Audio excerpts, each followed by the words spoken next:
Well, hello everyone. Welcome to another edition of MRTC Talks. My name is Paul, one of the counselors here. Today's topic, the cure for depression and anxiety.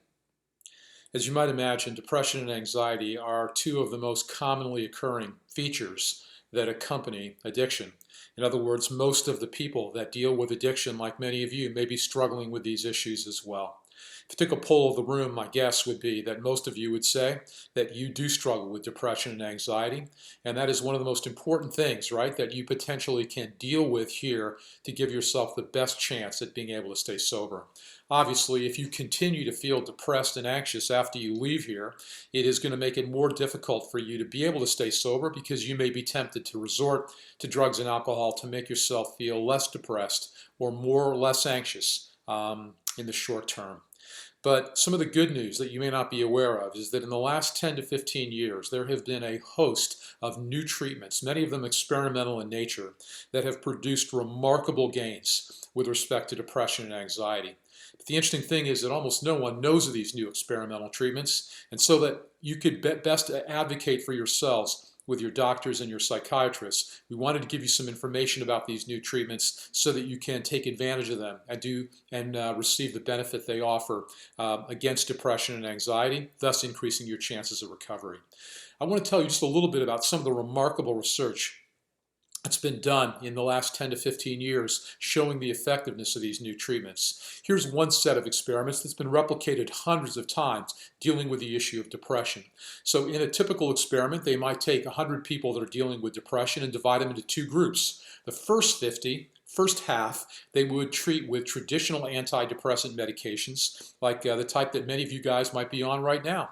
Prozac, Celexa, Zoloft, and to see how they deal with those medications. The second half, the other 50, they treat with these new experimental medications to see what effect may be had.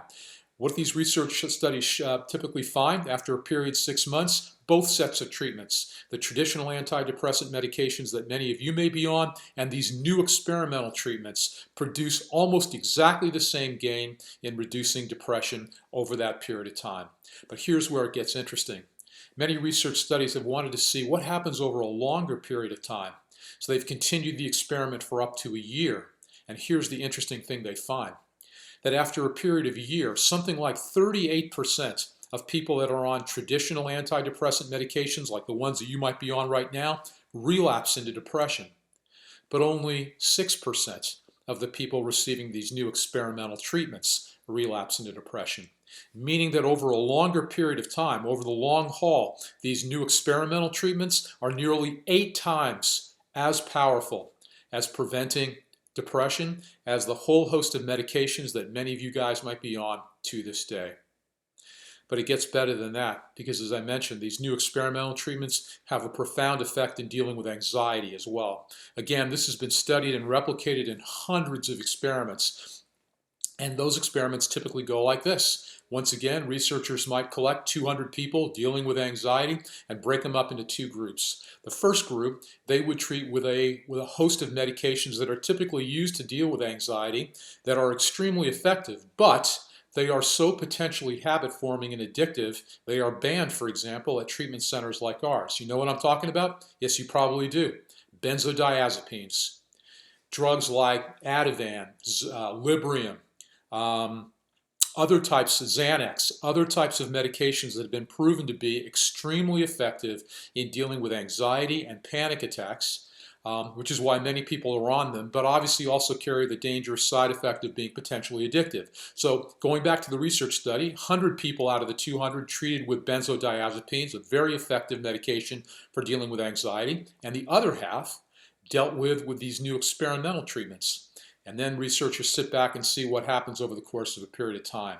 What did they find? Researchers have found in hundreds of experiments that these new treatments for anxiety produce as much, if not a larger gain in dealing with anxiety than the traditional category of medications that have proven most effective. And the best news of all, these new experimental treatments, not addictive in the slightest. And even though we're dealing with depression and anxiety today, One of the other interesting things that these new experimental treatments have been remarkably effective for is to deal with an issue that I'm guessing many of you might be dealing with right now, and that is sleep disturbances. Is that right?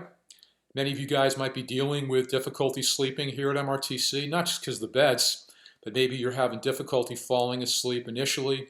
Maybe you are waking up several times during the middle of the night. Maybe you are getting up early in the morning and not able to regain sleep, and as a result, waking up in the morning feeling exhausted. Sleep disturbances are an incredibly common occurrence in early recovery. But one of the most amazing things that these new experimental treatments that have come out in the last several years have proven to be remarkably effective at helping people to gain better, quicker, and more long-lasting sleep. As a matter of fact, research studies have shown that just after applying these new treatments for a period of 4 weeks, people are engaging in REM sleep, the deepest kind of sleep, for more than 45 minutes more per night. I don't know if that number sounds like a big number or a small number to you, but in the case of sleep research, that is a huge number. After taking these new experimental treatments for 4 weeks, 45 minutes more on average of deep REM sleep per night. So in all of these ways, depression, anxiety, sleep disturbances, these new experimental treatments have been shown to provide as great, if not significantly greater, a benefit than the traditional categories of medications that are typically used to deal with all 3 of these conditions. But as I mentioned, almost no one knows about these treatments. And what we wanted to do today is to share with you some so you can advocate for yourself with your doctors, with your psychiatrists, to get the best that science has to offer so that you can start feeling better. These treatments have kind of a technically sounding name, so I wrote them down so you can copy it down. This is the treatment.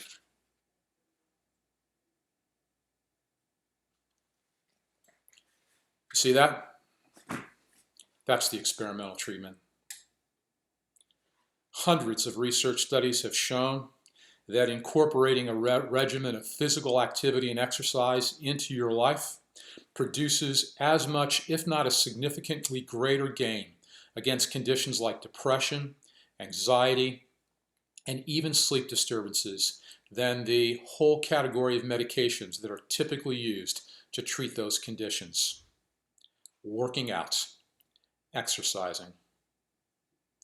Now, some of you might be sitting here listening to that saying, like, there goes that guy again, man, trotting out some half-baked ideas, making it up as he goes along. I don't buy it for a fucking minute.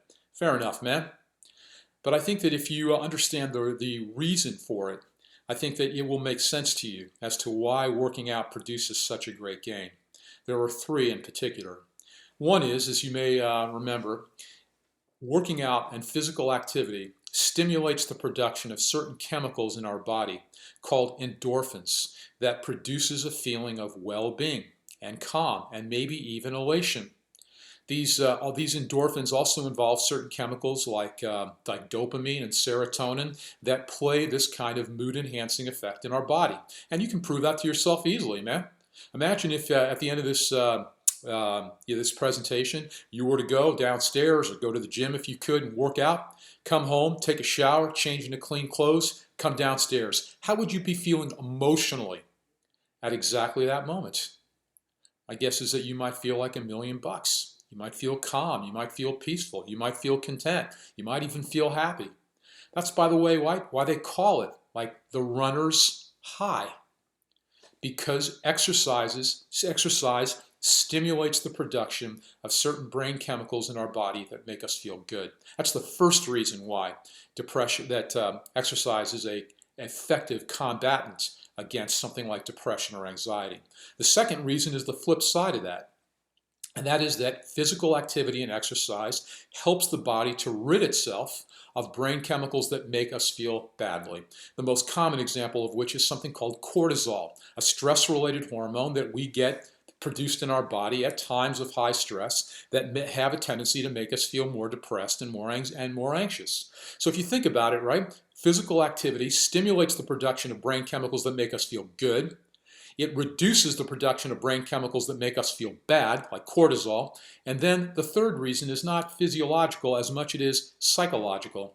And that is that working out produces a feeling of self-mastery, self-discipline, self-control, self-respect. As you begin to work out, as you begin to get stronger, as you begin to get more healthy, as you begin to get more fit, as you begin to look better and feel better, it produces gains in a person's confidence, self-respect, sense of self-mastery. Those three reasons, two physical, one psychological, that accounts for this incredible phenomenon that almost nobody knows about. That one of the most important things that you could do to help yourself to feel less depressed and anxious is to work out, because exercise is medicine. What I want to offer you for the balance of our time today is 7 ideas, 7 broad general ideas for how you might be able to incorporate a regimen of physical activity and exercise into your life. Obviously, I'm not meaning here to give a detailed workshop on how to work out. That would be beyond the scope of this. But I want to give you some general ideas for how you might be able to incorporate successfully a regimen of physical exercise into your life, and as a result of that, feel less depressed and anxious and give yourself the best chance of recovery. The first tip is this: to do things that you enjoy. That is more complicated than it sounds. Consider the following. Do you guys know what is the month of the year that the vast majority of health club memberships are sold? You probably can guess that, right? The month of January. New year, new you. People become all motivated at the beginning of the year to get in shape, to get fit. And so 80% of annual health club memberships, like for example, the $800 annual membership that's currently being offered at Steve Nash Fitness, are sold during the month of January. Do you know, for example, what research also indicates? A guy that purchases that annual membership, how many times he is likely to use that membership during the course of the year? 12. Once a month on average. Can you imagine? So he purchases an $800 membership at the beginning of the year and uses that membership 12 times. That's another reason why Steve Nash continues to assemble his millions and billions of dollars, because he has probably recognized, right, that most people don't enjoy what they do when it comes to working out, and as a result of that are not able to keep it up. So one of the most important things that you could do if you want to incorporate a physical activity regimen into your life is to incorporate it and fill it up with things that you like to do. If you hate to run, like I hate to run, slugging it out on the treadmill, you might be able to do that, right, a couple of times, but ultimately you will not be able to sustain that. Most likely you will get discouraged and give it up. So the key is to find activities that you enjoy doing. Now, in my case, one of the things that I love to do, and that I, before the gyms closed, I did almost 3-4 times a week, is to go to spin class. Why? Because I like to bike. Because spin class is fun. They turn the lights down. They got loud music. They got good scenery, if you know what I'm talking about. And they got people that encourage you as instructors, that motivate you. It is an exhilarating experience. And as you go, you can make friends with some of the guys that go there regularly, and so it becomes a social experience. If I didn't enjoy it, I wouldn't be able to keep it up for the many years that I have. So the question for you is, what are the activities that you enjoy? Not things that you should do, but things that you want to do. When it comes to motivation, you need to recognize that shoulds have absolutely no motivational power whatsoever. You may be able to maintain that for a short time, but ultimately, in the end, as they always do, your wants will triumph. So the key is to figure out, what is it that you enjoy doing? You enjoy running, you enjoy biking, enjoy playing tennis, enjoy playing ping pong, enjoy hitting the bag, enjoy lifting weights. What do you enjoy doing? That will be the thing that you will be able to sustain. The second tip is variety. And that is, again, similarly expressed, that both if you incorporate a variety of different exercise elements into your life, you will be more likely to continue it, because there is some truth to the idea that variety is the spice of life. And also that it will make you more healthy, because you will be doing different types of exercise to benefit yourself. As you think about it, right, there's 3 different types of exercises that a person can do. The first is called aerobic or cardiovascular exercise, and that is any exercise by definition that gets our heart rate up. So it includes things like running and cycling and rowing and swimming and calisthenics and other things that get our heart rate up, so cardiovascular or aerobic exercise. Number two, there is weight training or resistance training. We all kind of know what that is. And the third is flexibility training, so stretching. And if you think about it, right, all three of those types of exercise work on improving the physical fitness of all of us. Aerobic activity involves, obviously, increasing our endurance. Resistance training involves increasing our strength. And stretching involves increasing our flexibility. Endurance, strength, flexibility, the three hallmarks of physical fitness. And so the recommendation is that you incorporate some of that into your program. I can tell you typically in terms of my workout regimen, I typically go to spin class Monday, Wednesday, Friday in the morning, 6 o'clock. I lift on Tuesday and Thursday. I lift weights. And then on the weekends when I have more time, I go swimming, which I like to do. Sit in the hot tub. Incorporate a variety of different types of programs to give yourself, obviously, not only the motivation to continue, but to be able to give yourself, the benefits that come from both strength, endurance, and flexibility training. That's the second recommendation. The third recommendation is to work out long enough. Now, you might ask yourself the question, right? If depression is a effective, right, medicine against or exercise effective medicine against depression and anxiety, what's the dosage? What is the proper or the appropriate or most helpful amount of exercise that will produce the biggest bang when it comes to dealing with depression and anxiety? Well, the answer is fairly straightforward. It's something that's been published by the American Psychiatric Association, the Canadian Psychiatric Association, and that is a simple formula. 5 days a week, 30 minutes a day, which calculates down to 150 minutes a week or 2.5 hours per week. 2.5 hours a week comprised of 5 days at 30 minutes a pop. That will give you the maximum benefit in dealing with depression and anxiety. Now, does that number strike you as a big number or a small number? When I've given this workshop in person and asked that question, most people in the audience have said, that's a small number, man. 5 days a week, 30 minutes a day? Anyone can do that. You know what percentage of the Canadian population currently meets that standard? 11%. 1 in 10 people work out to that level. 5 days a week, 30 minutes a day. But it is something that is required to do if you want to feel better as a result of depression and anxiety. All right, the fourth tip is, right, to work out hard enough. So it's not just to work out long enough, but to work out hard enough. So when you are working out, how much is enough to give yourself the benefit against depression and anxiety? Well, I have two answers to that. One is low tech, one is a little higher tech. The low tech one is to work out to the point where you sweat. Any type of working out to the point where your heart rate is raised to the point where you begin to sweat is by definition in medical circles called moderate exercise. And moderate exercise is sufficient to be able to combat depression and anxiety. So that is a very low-tech but simple test that you can employ to ask yourself the question, am I essentially working out hard enough to be able to derive the benefits against depression and anxiety? Another kind of higher tech test involves getting your heart rate, particularly when you are exercising in a cardiovascular or aerobic way, like running or swimming or biking, is to get your heart rate to what is called your target heart rate. And I won't belabor the point here, but you can look that up on the internet in terms of how to figure out what your target heart rate is. And what that means, of course, is you want to get your heart beating to the point where the number of beats per minute are in a target zone.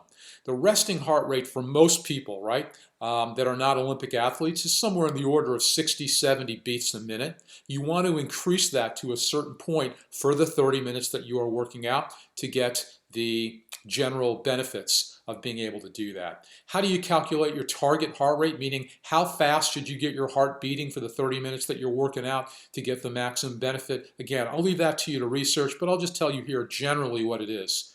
The way you calculate your target heart rate is to simply take 220, subtract your age. So let's say hypothetically you're 50. You take 220 minus 50, that's 170, and take roughly 75% of that, which just say hypothetically is somewhere in the order of 130 in the case of a 50-year-old man. And so 130 beats a minute is your target heart rate for where you want to get your heart to during the time that you're working out to be able to get the maximum benefits of depression, against depression and anxiety.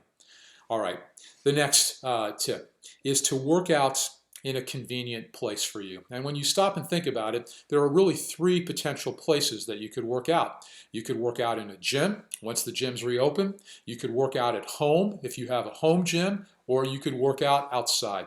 And all of these different places offer different benefits that are worth considering. Obviously, one of the benefits of going to a gym is that there's going to be much more equipment that you can work out on. There are going to be professional instructors there that can help to teach you how to use particular parts of equipment. There's going to be a lot of people working out from which you can drive some motivation. I know that when other people are working out, one of the benefits, I know that why I go to a gym is that I derive motivation from other people working out next to me. I know I work out harder when I'm at a gym than I sometimes work out by myself.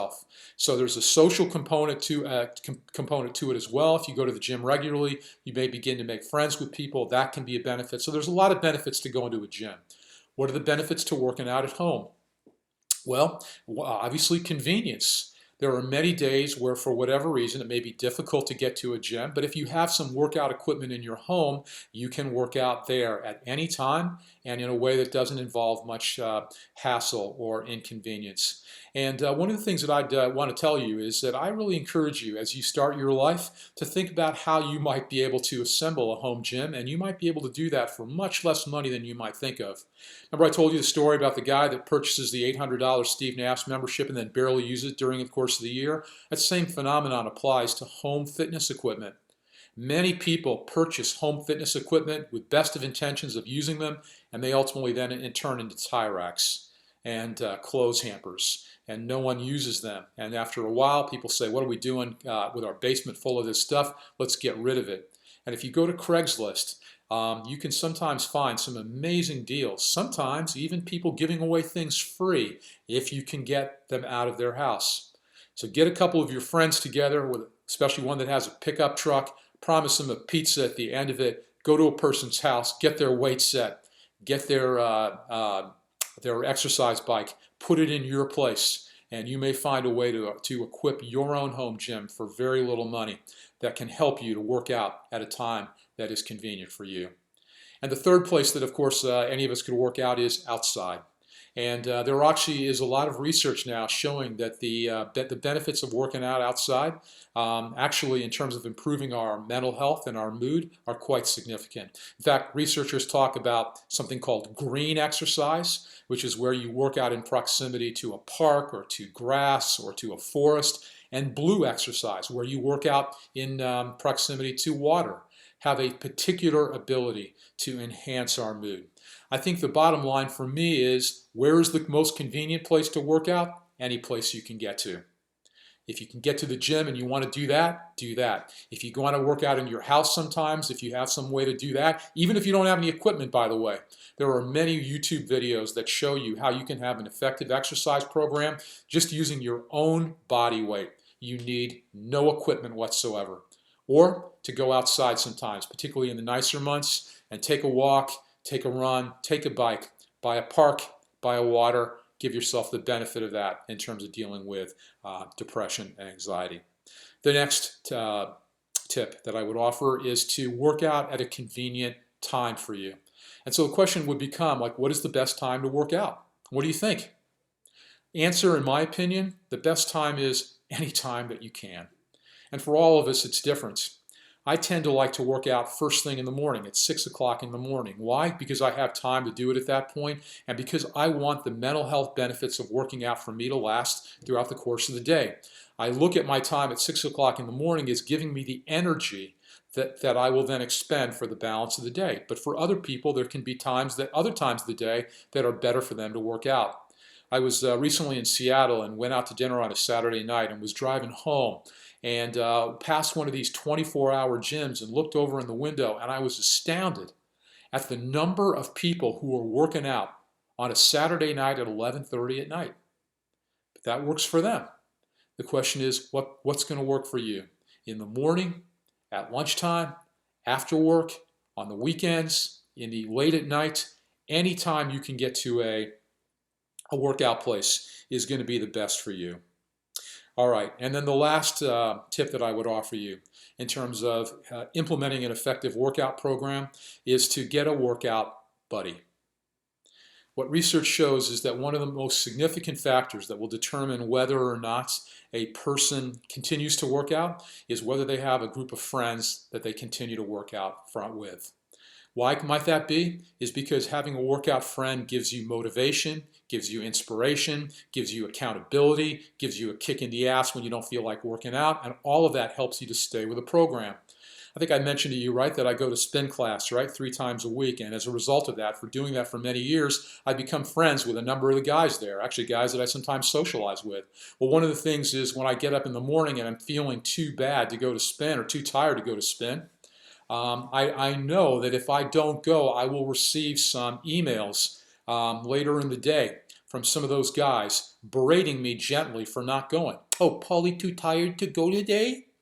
That knowledge of just knowing that people will give me shit for not going sometimes gives me the extra oomph to get out of bed.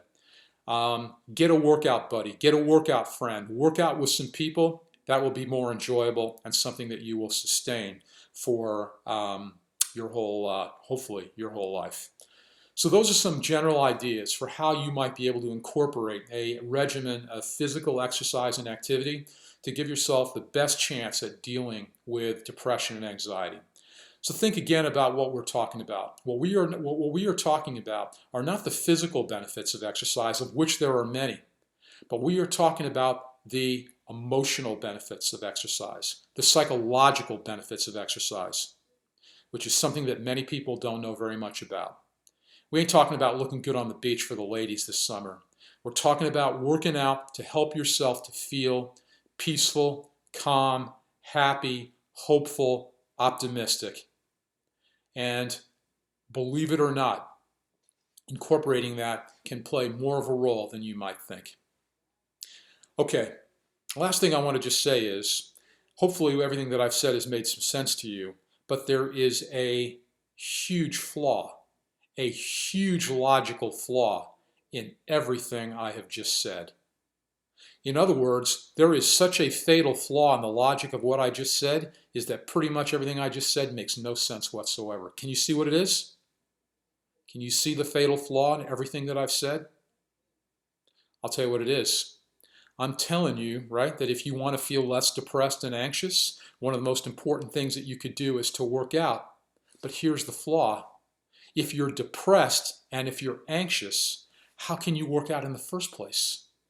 In other words, if you're so depressed and feel so down, or you feel so anxious and tense and nervous and edgy, that's going to interfere with your ability to go and work out in the first place. So you can't get the cure that's going to help you to feel better. Well, thanks, Paul. Thanks for wasting another half hour of our time telling us completely irrelevant and unusable information. Aha! But there is a way out of that logical flaw. Anyone see what that is? Yes, it's true that depression and anxiety can sometimes prevent us from taking steps to make ourselves feel better. In other words, it inhibits the very cure that will solve it. But the answer to that dilemma is expressed in this simple idea, and that is start small. As a matter of fact, start ridiculously small. As a matter of fact, start infinitesimally small. Tell me if you recognize the irony in the following scenario. When I was in Chicago working as a lawyer, at that time in my life, I often worked out in the evening. And my gym was located in a strip mall. And when I would drive to the gym after work, this would be the phenomenon that I would see almost every day. I would see cars circling the parking lot, looking for a parking spot that was closest to the entrance of the gym. You recognize the irony in that, right? They were going to fucking work out in the first place, and they're looking for a parking spot closest to the gym. Park wherever there is and walk. It is the idea of incorporating exercise into your life naturally without doing anything more. And there are many ways that you might be able to do that, that even if you are feeling depressed, even if you are feeling anxious, can begin to produce some benefits that don't involve an $800 Steve Nash membership. Here's just one example. Imagine if you were to commit to yourself that for the balance of your time at MRTC, you would not use the elevator. That you would simply take the stairs for every day that you are in treatment here. Just imagine in the course of your time here how many stairs you might end up having to take. Going from your bedroom down to the nurse's station, back up for meals, back up to the second floor of the group room, back up to your room to get something, then back all the way down to the nurse's station again. Simply by incorporating one change into your life without doing anything else, you can build exercise into your life in an incredibly small way, but in an effective way, even if you're feeling depressed and anxious. Because one of the things, right, that research is now showing is that very small amounts of exercise, even 5 minutes worth, can have a profound effect on how you feel emotionally. Another example, right, that you could incorporate is just to say during one time, right, once it's safe to go out, is that you will walk down to the pier during one of your breaks, down and back, once a day.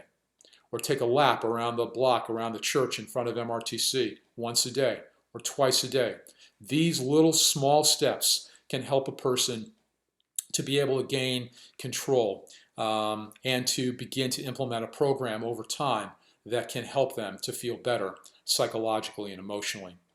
I want to tell you one story from about a client in which we helped to implement a similar strategy. He was extremely depressed and anxious, and but wanted, right, having recognized the potential power of working out, to start a program, but obviously was too depressed to be able to even do it. What was the program that we suggested that he do? It involved something like this: to start again infinitesimally small, but to build on it every day until he could get to a point where he was working out. So this was the regimen that we suggested for him. Day 1, get up in the morning, think about working out, go back to sleep. Day 2, get up in the morning, think about working out, stand up out of bed, go back to sleep. Day 3, get up in the morning, put workout clothes on, take them off, go back to sleep. Day 4, walk downstairs in your workout clothes, go back to sleep. Day 5, walk to the gym, turn around, come back. Day 6, go inside the gym, turn around, come back. You get the idea. Small, infinitesimal steps, beginning almost ridiculously small, but increasing it, right? One little step at a time, building on momentum, forward progress to help a person to achieve their goal. At the end of that guy's treatment stay, that dude was working out 3 times a week, 30 minutes a time, starting with the incredibly small step of just thinking about the possibility of working out. So yes, depression and anxiety can inhibit our ability to manage it, but the answer to that is to start small with easy steps that you can build into your life. And as you do that, you will slowly progress to the point where you can begin to exercise more and more, and nothing succeeds like success. So in conclusion, let me just say, right, that obviously, right, nothing that I've said today is in any way indicating that medication is not an important thing to do when it comes to dealing with depression and anxiety. Obviously, those treatments can be extremely powerful. That's one of the reasons why we have doctors, nurses, psychiatrists here, and I enthusiastically endorse you, encourage you to continue to take those medications if they are helpful to you. I also, by the way, in no way meaning to diminish the potentially tremendous power of counseling and therapy to deal with depression. I'm a counselor myself. That's what I do. And so that can play a tremendously powerful role. But those 2 treatments are more widely known for depression. But exercise, physical activity, that is not something, right, that is as widely known. Don't believe me? You ask yourself the question. How many times in your life has any doctor that you have ever gone to consult with around depression or anxiety encouraged you or asked you about the extent to which you are working out? My guess is not very frequently. Thankfully, more frequently in the last several years, but it has not been something that has traditionally been thought of as an effective combatant against depression and anxiety. So medication, counseling, extremely important. But this is, right, also another tool in your arsenal that you can use to help yourself feel better. again, what we are talking about, right, are not the physical benefits of exercise, of which there are many, but the psychological and emotional benefits of exercise. One of the most powerful things that you could do is to begin to incorporate that into your life, because we predict that by doing that, you will feel better. Remember the key idea, right? Exercise is medicine. Hope this has been helpful to you guys. See you next time.